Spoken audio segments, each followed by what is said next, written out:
आपका सबसे बड़ा धन है आपकी बुद्धि और आपकी सबसे बड़ी संपत्ति है आपकी सकारात्मकता।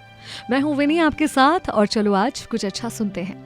सुनाती हूँ कहानी आपको एक बैल की। बैल जो एक बूढ़ा बैल था, एक किसान के लिए काम करता था और अपने उसी मालिक किसान के साथ एक दिन एक स्थान से दूसरे स्थान पर जा रहा था। बीच में एक गड्ढा था, बहुत बड़ा सारा गड्ढा, काफ़ी वजनदार था वो बैल, गड्ढा गहरा भी था। उसमें गिर पड़ा। अब उसमें गिर जाने के बाद ना बैल को और ना ही मालिक को समझ में आ रहा था कि वो बैल उसमें से बाहर कैसे निकलेगा। छटपटा रहा था, झटपटा रहा था। बुजुर्ग था वो बैल, थकने भी लग गया था और मालिक को भी वहाँ खड़े खड़े काफ़ी देर हो गई थी। आसपास एक दो लोग भी मिले, लेकिन उनसे भी पूछने पर कोई उपाय सा नहीं निकला कि इस बैल को बाहर कैसे निकालेंगे।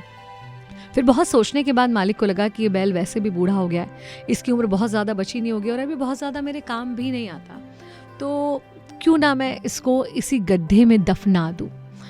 इसको भी शांति मिल जाएगी, ये अपने जीवन से मुक्ति पा जाएगा और मैं भी इस बैल से मुक्ति पा जाऊंगा। आसपास के लोगों की मदद उसने इस काम में मांगी कि चलिए मिट्टी डाल देते हैं इस गड्ढे पर, जिससे ये बैल जो है इसी गड्ढे में दफन हो जाए। अब ये सुनकर बैल बहुत घबरा गया, निराशा के बादल उस पर छा गए कि जिससे वो मदद की उम्मीद कर रहा था वही उसे दफनाने की बात कर रहा है। बचाने के बारे में नहीं सोच रहा है, बल्कि उसको खत्म करने के बारे में सोच रहा है। बैल पहले तो बहुत निराश हुआ, एक कोने में बैठ गया और उसे लगा कि ठीक है, मर ही जाना चाहिए। जिसके लिए इतने सालों से काम कर रहा हूँ उसे ना मेरी कदर है ना मुझसे प्यार, जी के क्या करूँगा मैं। उन्होंने मिट्टी डालना शुरू कर दिया। मिट्टी उसके ऊपर आई, थोड़ी देर तो बैठा रहा। उसके बाद पता नहीं उसे क्या सूझा, जैसे ही मिट्टी उसके ऊपर गिरती तो एक अजीब सी एक्टिविटी करता, खुद को हिलाता, मिट्टी को नीचे गिराता और उस मिट्टी के ऊपर खड़ा हो जाता। लगातार वो ऐसे करते करते उसने महसूस करा कि क्योंकि ऊपर से मिट्टी आती जा रही है और बैल उस मिट्टी के ऊपर चढ़ता जा रहा है तो उसकी ऊंचाई बढ़ती जा रही है, गड्ढे में ऊपर की तरफ वो आता जा रहा है। लोगों ने भी ये देखा कि अरे वाह, बैल ने तो बड़ी समझदारी का काम किया। तो वही लोग जो उसे दफनाने के लिए मिट्टी डाल रहे थे वो उसे बचाने के लिए मिट्टी डालने लगे और धीरे धीरे करते करते बैल ऊपर आ गया और वो खुद को बचा पाया। ऐसी सिचुएशन लाइफ में कई बार हमारे साथ हो जाती है, जब हमें लगता है कि सब कुछ खत्म, सब कुछ नकारात्मक है, कोई हमारा साथ भी नहीं देना चाह रहा।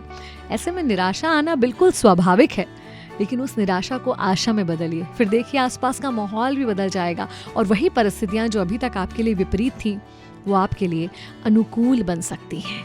ऐसे समय में ज़रूरी है कि आप धैर्य से काम लें, अपनी बुद्धि का इस्तेमाल करें और बुद्धि को, सोच को सकारात्मक दिशा में ले जाएं। तो अगर कोई भी परेशानी आपके आसपास है, पॉजिटिवली सोचिए, हर समस्या का हल है। 94.3 माय एफएम से मैं विनी हूँ। चलो आज कुछ अच्छा सुनते हैं।